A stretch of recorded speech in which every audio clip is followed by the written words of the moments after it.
mofti ko mbiyata passeport diplomatique to banggue aljanna diplomatique joni o somi fewnani mbiyade mi nanani so wona an mi aɗani en ɓoldi wona hande wi'a sona ambiance jiwonɗa ala ko jiwonɗa goɗɗum sona wiyata ɗon yiw ɗo yewan kala mbiɗa ha bay yewan wasite mo mimi faman ɗo ambiance gonɗo to e para gonɗo ambiance an ɗo hande ko jiwonɗa maccuɗa ɗo ko ɗum tan jiwonɗa kono ɗo joɗoɗaɗe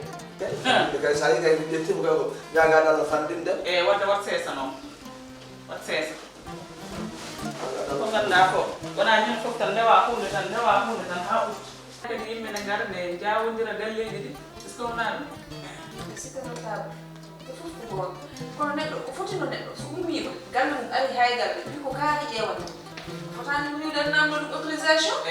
darno koye kët liggoɗa kisi beela so waɗama kadi machine kalli beela dañi hunde fof kadi sen ndegligo ma galle kasi aya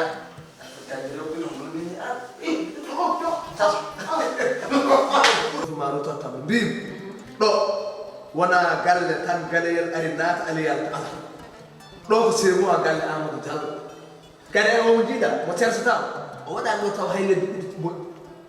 garon mbaɗon tawi ko son moɗon mbayno colon toɓa kon ni gara cekki meeɗa tuuɓa guel ɓiyegel a ruttata forani mbiya ki serse rugi mo cersata o jinmi ko ya teggiti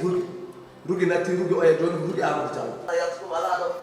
Amadou min tara to gonɗa mbaɗa wawi toon wona kala to natɗa mbaɗa wawi toon naat no mbaɗɗa ha naatɗa e cité notable min en waɗa toon noon tan min naata e cité notable noon mi salnaji kanƴi fof ɗi gaare jam mi jiɗɗini iɗin fora ma yani hay dara heɓani kanƴi fof jottima e jam wonno caɗelam settan ko paano wala to mbiɗa ɗo ala suno ha merde wawi ɓaɗi